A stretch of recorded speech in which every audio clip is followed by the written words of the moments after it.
that because a lot of times as black people, we think we should all be monolithic, that we should come with everybody has the same idea of what freedom or what the end goal is. So we're doomed. Yeah, we're doomed. This is the Titanic. The Titanic is sinking. Find your wife, find your son, find your daughter, find your mother-in-law, your buddy that took the trip with you. Y'all get y'all family and y'all try to find y'all a boat. And y'all try to survive. But it's over. Do you feel like as a culture, we're glass ceiling? Like, we see all this promised land above us, so much opportunity above us, but as a culture, no matter what we do, we only going to get so far. No, we ain't got no glass ceiling. How we see it, and we've been here, and we done had every opportunity to get it. How the Mexicans come here, and they got all the big trucks, and they got the land. We was here for them.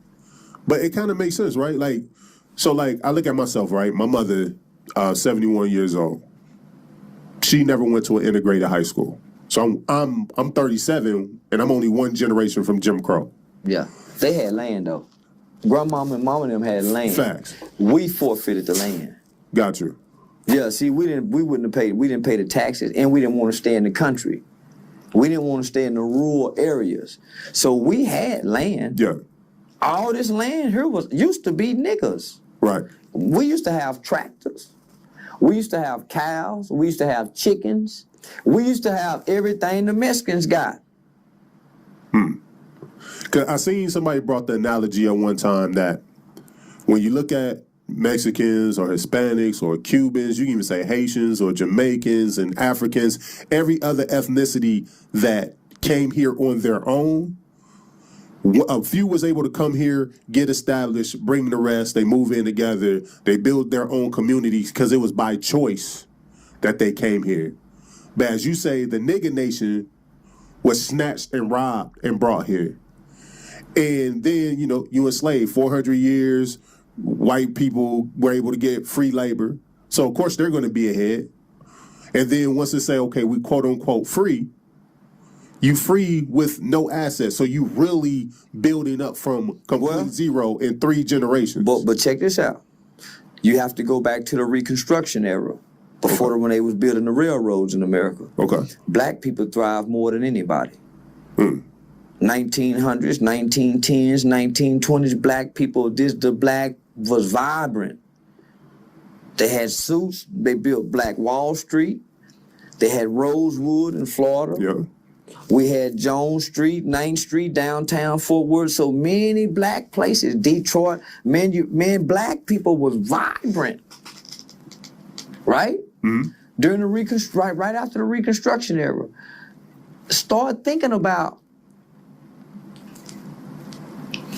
we started wanting to migrate from the rural areas where we had land and we was thriving to these new developed places that they was building, cities. Got you. Right? So we started going to the big cities, getting away from our roots where we was from. So our family members started following us, whoever went to the military, right?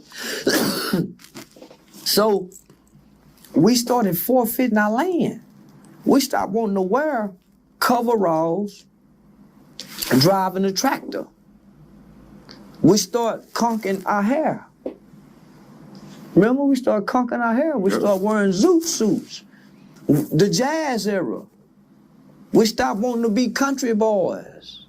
We stopped wanting to work on the farm. Remember, we used to be construction men. We started wanting to be fly guys. So it ain't like we didn't have opportunity in this land and opportunity. We started wanting color televisions. We started wanting Cadillacs.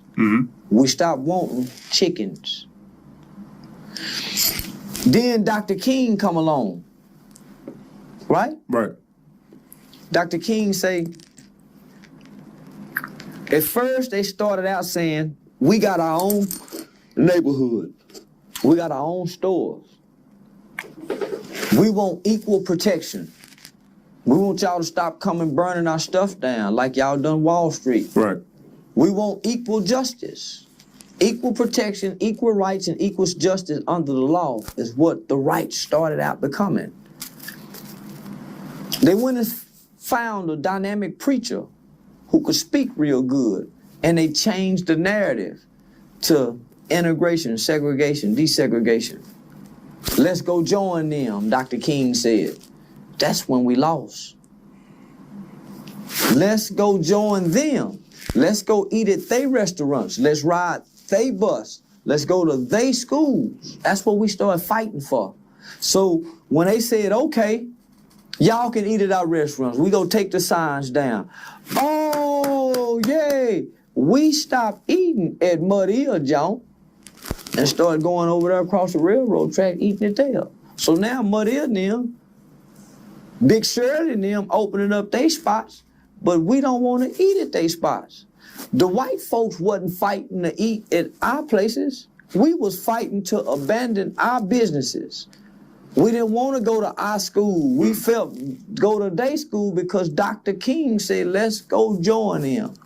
So let me counter that, or let's look at it from a different perspective. Because, you know, people say the difference, you know, like the analogy, separation versus segregation. Segregation is telling me by law, I can't go to these places. I can't visit these places. Separation is saying I can go wherever I want. The law allows me to go wherever I want, but I'm going to remain. I choose to remain in my community and spend my dollar in the community. So people will argue that it wasn't that Dr. King was trying to end black businesses and integrate as far as abandon our own. It was more so that the laws were saying we couldn't go here. Well, the laws was okay. We shouldn't have been worried about not going there. Dr. King didn't know what he was doing, homie. He was a 25-year-old Southern Baptist preacher that had a bunch of people telling him this. Now, always remember, he wasn't popular with that belief in the beginning. They thought he was crazy. Gotcha. What the fuck wrong with you, nigga? You a troublemaker. And even the old black people thought he was crazy. Why would you want to go eat at their restaurants? You know how they go do it. Yeah. They go spit in our food. Why you want to go over there, nigga? You crazy. We don't want to live next door to white people, nigga. You know white folk kill us. So they thought he was crazy. That was his dream. That wasn't for us. We wasn't supposed to be paying him no goddamn mind. That was his dream. I have a dream that one day we would hold hand. He wanted to hold white folk hand. Black folks didn't want to do that. They gave us him. They picked him.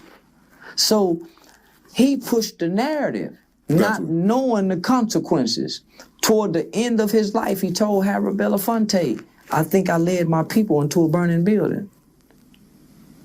We shouldn't have never, we was getting hit upside our head, homie, just to sit at their counter. We don't want you in here, nigger. Why, homie? For what? So what if they don't let us in there? Nigga, we don't want, white folk can't cook no way.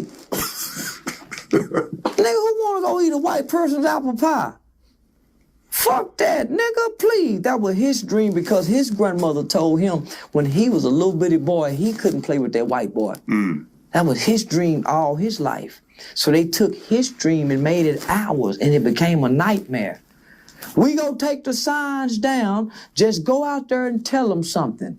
Go out there and tell them. So when they invited him and 6 or 7 preachers in the Oval Office, hey man, go down. You got all these niggas up here on the mall office. God damn it, King, you said you wouldn't listen. They out here. Man, tell them we'll take the sign down. Just tell them. Just tell them we'll take the signs down. Okay, he went out there, man. They go, well, I have a dream. We got macked on and played on. He was funded. The Jews had King. So, nah, homie, it's deeper than that. So that's the worst thing that happened to us was his dream. We should have been saying, fuck they sign. Nigga, they can keep the laws all they want to. We want equal protection under the law. We don't care about no sign that say no colors. People magazine a while ago. There should be some signs say no white people.